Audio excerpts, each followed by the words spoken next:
Guys, balik lagi bersama gua Michael, raja terakhir dari Isekai. Dan seperti janji gua di beberapa episode sebelumnya, setiap episode ini akan ada sesuatu yang baru di background Isekai ini. Kenapa? Karena ini studio barunya Isekai. Yang lama itu lagi direnovasi, selesai kurang lebih 2-3 bulan ke depan. Habis itu nanti baru kita akan balik sana lagi. Jadi kalian gua set up tempat baru along the way, biar kalian juga tahu gitu ya. Terus di konten kali ini gua akan ngebahas sesuatu yang menurut gua dalam dan deep banget ya. Tapi sebelum mulai, jangan lupa di like, comment, share, subscribe, nyalain loncengnya. Terus logo Saweria ada di pojok kanan bawah buat teman-teman yang mau nyawer, silakan aja. Dan di konten kali ini juga gue nggak akan sendiri, tapi gue bersama Christian lagi ya. Kita akan berdebat sehat tadi karena tadi waktu kita lagi ngobrol masalah konten ini ada sedikit perdebatan antara kita. Sudut pandang kita agak sedikit berbeda ya. Sambil ini juga mau ngajakin teman-teman semua untuk ikutan ngobrol dalam bentuk komen atau dalam bentuk chatting kah, di WhatsApp grup kah, atau dimanapun juga gitu ya. Berbeda pendapat itu boleh guys, tapi tetap harus kepala dingin guys.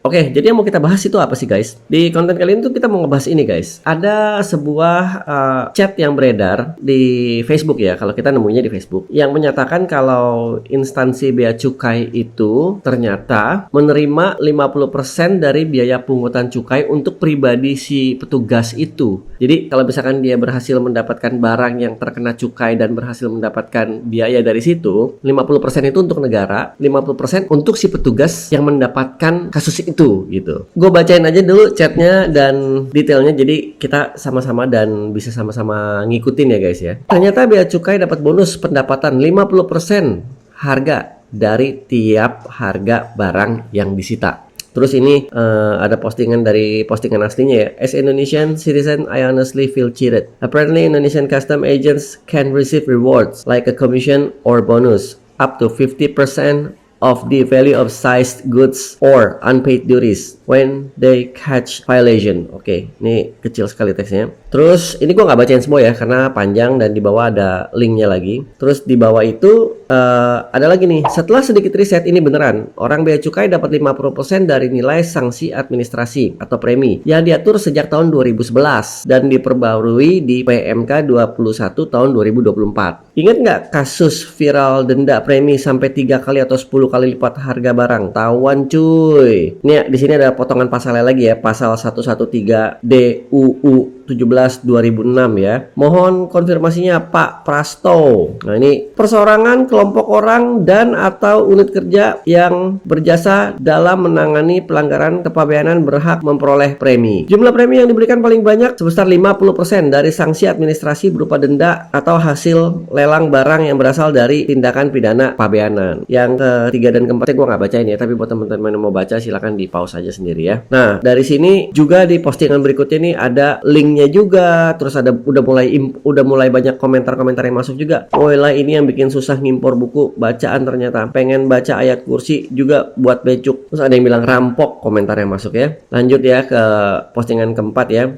Emang korup up, negara pungli. Emang Yahudinya Indonesia ini instansi isinya perampok doang nih negara. Ingat mayoritas instansi bea dan cukai dan pajak dari suku apa? Udah bobo suku udah gak jelas juga sih ini sih. Lucunya negeriku gitu. Jadi komentarnya banyak kan, komentar-komentar yang masuk adalah banyak kan komentar-komentar hate ya. Di sini terjadilah perdebatan antara gue dan Christian. Mau dari gue dulu apa lu dulu nih Tian nih? Dari gue ya. Kalau dari gue sebenarnya gini guys, kita harus ingat pejabat atau petugas bea cukai di lapangan itu adalah pekerja yang kebetulan kerjanya sebagai orang-orang dari cukai. Yang mungkin ya, gue nggak tahu. Yang mungkin salah satu tugasnya juga adalah menangkap orang-orang yang mempunyai indikasi untuk berbuat nakal. Maksudnya apa? Lo beli barang baru, lo bilangnya barang bekas. Lo beli barang 10 juta, lo bilangnya beli 2 juta. Dari kitanya pun sebagai pelaku bisnis atau sebagai orang-orang yang travel atau sebagai orang-orang yang jalan-jalan juga udah ada niat untuk tidak jujur gitu. Kita fair-fairan aja deh. Seberapa banyak sih dari kalian yang pergi terus bermain selip-selipan di koper, barang boxnya dibuang-buangin, beli 10 lapor 2 gitu. Gua rasa bukan 1-2 orang ya. Gua rasa dari 10 orang yang berangkat 10-10-nya begitu.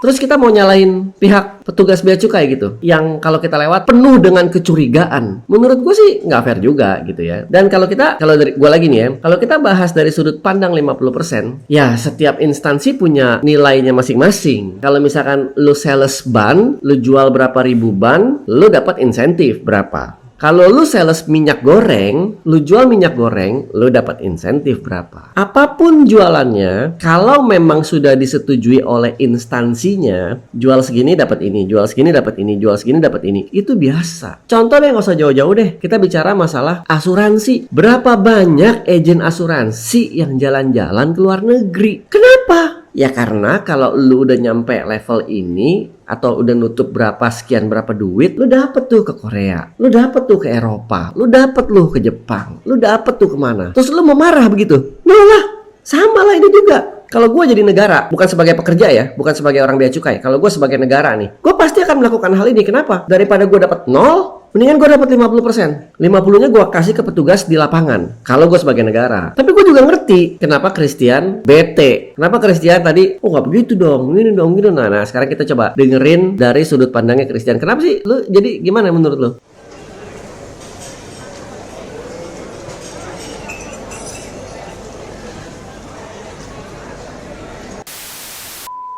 Gua kenapa agak kurang etisnya itu, kenapa harus itu dijadikan undang-undang untuk mereka. Itu masuk ke UUD kan itunya. Dan itu berarti adalah walaupun di situ tertulisnya maksimal 50%, Iya.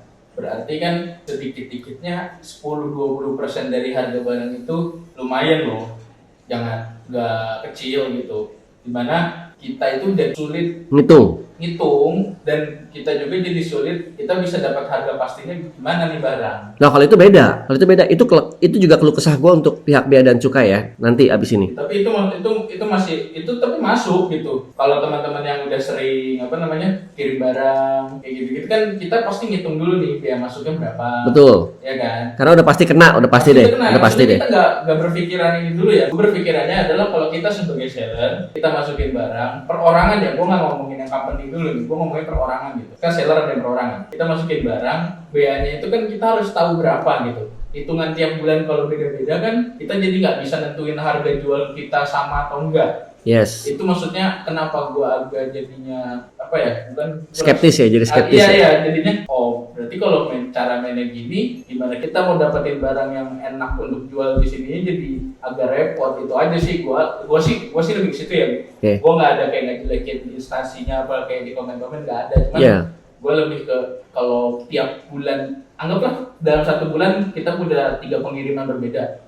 Kalau tiap 3 pengirimannya bea-nya beda gitu. Ini komplain gue ya. Gue pernah nih, ini cerita nyata ya. Gue pernah ngambil barang buat gue di Mandarake. Gue kirim pakai IMS. Waktu itu gue lupa barangnya apa, kena pajaknya 400.000 something. Which is fine, gue nggak masalah. Karena waktu gue beli, sesuai yang tadi kita bilang guys, kalau gue udah tahu gue bakalan kena cukai dan gue memang siapin. Tapi habis itu temen gue tahu gue beli barang ini, dia dapat link di Mandarake. Dia suruh gue yang ngambilin pakai kartu kredit gue lagi. Cukainya bisa kena 700 lebih. Barang yang sama, satu barang. Yang gue beli satu barang 400 something. Yang gue beliin buat dia satu barang yang sama 700 something. Nah ini yang menjadi pertanyaan gue untuk pihak bea dan cukai. Di website kalian itu ada cara perhitungannya, miss terus, selalu miss.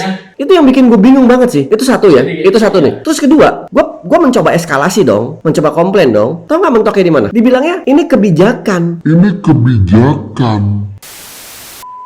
Jadi tergantung siapa yang meriksa. Yang meriksa A, kalau hatinya lagi enak, lo dikasih bayar murah atau bayar resmi, harga asli. Kalau yang ngasihnya nggak enak, lo dikasih harga seenak-enak dia. Terus lagi ada satu pasal yang menggunakan alat pembanding atau barang pembanding. Gue pernah kena tuh pembanding. Wah itu panjang. Jadi gue waktu itu masukin prototype. Karena barangnya tidak ada, dia cari di Google tidak ada, dia cari di eBay tidak ada, dia tidak tahu dong harganya berapa dong. Dia cari barang serupa, yang dikira-kira sama dia sama. Nah sekarang yang nyari aja barangnya aja, petugasnya aja bukan wibu. Sekarang kalau lu masukin botol Aqua dibandingin sama botol Evian, rugi nggak lu? Ya rugi lah, mentang-mentang sama-sama air minum gitu, dibandingin yang sama gitu kan nggak bisa. Wah itu waktu itu gue debat abis, gue debat banget. Gimana gue bisa tahu harga prototype ini mau dijual berapa? Orang barangnya masih prototype, masih abu-abu. Gimana gue tahu ini barangnya nanti jadinya seperti ini, packagingnya seperti ini, dan harga SRP-nya atau harga jualnya seperti ini, di harga segini? Gue mana tahu? Dia ngambil harga pembanding asal-asalan, dibandinginnya sama mainan yang mahal banget. Ya gue kena $1.000 lebih, ya gue ngoceh lah. Nah maksud gue, ini masukan juga buat orang-orang di pihak bea dan cukai. Mungkin udah saatnya kalian punya satu instansi yang khusus untuk ngurusin bea dan cukai dari sudut pandang wibu atau perotakuan atau per pop culturean sih, menurut gue sih. Indonesia tuh negara besar banget. Itu case by case lah ya. Ya itu maksudnya Curhat gue aja nih, curhat gue. Iya, maksudnya itu lebih yang gue inginkan adalah mereka kan surat edaran harga bea masuk tiap tahun itu kan suka berubah-ubah. Itu nggak ada masalahnya. Gue sebenarnya tidak ada masalah gitu. Entah naik, entah turun, entah ada klasifikasi baru, itu kan enak sebetulnya kita. Soal cara hitungnya bener. Tapi cara hitungnya harus bener dan pas. Sesuai rumus. Dengan sesuai rumus dari dia. Rumusnya ada di website nih, kita udah Ya, pakai di situ. maksudnya itu. Tetap aja salah. Harganya bisa beda. Iya, jadi maksud gue itu ketika udah kita pakai rumus dia, ternyata hitungannya beda itu kan kita juga jadinya males gitu. Iya. Jadi sampai di satu titik gue kalau waktu beli order sendiri dari Webpang gitu, udah lah gue pakai DHL aja lah, walaupun mahal sekalian, tapi gue bener-bener terima bersih, gak ada drama ini itu sama orang posnya lah, atau misalkan harus dipanggil ke bejuk lah kayak gitu. Iya. Jadi mendingan udah lah ambil cepetnya aja gitu. Gue nggak ngerti bea masuk ini, gue pikir kalau masuk emang 100% ke negara harusnya bisa lebih bagus. Kalau misalkan dia diambil ada perorangan, oke lah, balik lagi kayak tadi. Mereka dapat premi, itu kan uang premi itu kayak uang bonus di luar gaji dong. Iya. Tapi kalau misalkan mau ngomongin gaji ASN atau pegawai negeri, bro, Wibu. oke lah gaji pokok cuman berapa? Anggap UMR Tangerang lah atau Jakarta 5 juta gaji pokok UMR. Lu kan punya tunjangan. Itu kan gak dinilai sama mereka yang udah duduk di situ dong, Maksudnya bro. nih, kalau misalkan itu yang bikin jadi banyak orang tuh jadi keselnya ke situ. Mereka udah dapat tunjangan, mereka dapat THR juga, gaji ke-13 juga. Mantan ASN. Jadi tahu. Maksud gua adalah Isekai. walaupun ini bukan persoalan uangnya doang ya, tapi maksudnya kita ini ngertinya awalnya kan bea itu bea masuk Negara. untuk negara, Iya. pure untuk negara. Jadi gue mikirnya adalah sama kita kayak bayar pajak lah. Gue bayar pajak bumi dan bangunan buat kota gua nih. Kita ngomongin pajak panjang lagi nih. Nah maksud gue ke situnya, dan berarti kan gue jadi ininya Kesel ya? Ya? lebih keselnya adalah kalau jadi masuk kantong pribadi, kurang apa sih lu kerja di bea dari orang becuk gitu kan? Sekurang apa sih lu udah jadi PNS? Oke. Lebih ke situnya sih, jadinya. Oke. Apalah. Ya pokoknya begitulah ya guys ya. Jadi itu sedikit perdebatan tadi gua sama Christian ya. Balik lagi ya, di sini gua dan Christian tidak memojokkan instansi. Gua bahkan di sini lebih mengerti sih kenapa begitu gitu. Kalau gua jadi pimpinan atau jadi negara, gua juga pengennya daripada hilang 100%, mendingan gua cuma dapat 50 nggak apa-apa, tapi partner gua dapat lagi 50 atau pejabat gua dapat lagi 50 gitu. Kalau dari gua gitu. Cuman di sini sekalian gua sedikit curhat. Ya curhat gua yang tadi itu ya. Semoga dari pihak bea cukai juga ada yang nonton video ini dan juga terbuka lah, jadi wawasannya jadi terbuka gitu. Keluh kesahnya kita juga nyampe ke pihak-pihak yang bersinggungan gitu ya. Jadi gua Michael, raja terakhir dari Isekai, dan Christian di belakang kamera. Gitu aja dulu untuk episode kali ini. Jangan lupa like, comment, share, subscribe. Semoga kita nggak ada salah-salah kata ya. Kalaupun ada salah-salah kata, kita minta maaf duluan nih di sini ya, di episode ini ya. Jangan marah lo sama kita lo. Ini curahan isi hati kita aja gitu. Dan logo Saweria ada di pojok kanan bawah. Jangan lupa di like, comment, share, subscribe. Thank you buat semua teman-teman yang udah ngasih berita-berita dan link-link untuk drama-drama yang untuk kita bawain, tapi masih banyak yang belum kita pilih ya, apalagi yang dari grup alumni Isekai ya. Thank you buat sama teman-teman ya yang ngasih link-link terus ya tanpa bosan ya. You guys rock. Oke, sampai ketemu di episode berikutnya ya. By the way, sejauh ini cangcut merah gua belum ada yang ngambil ya. Jadi kalau masih ada yang mau tuh cangcut merah 300.000 buat siapa aja yang mau. Oke, peace out.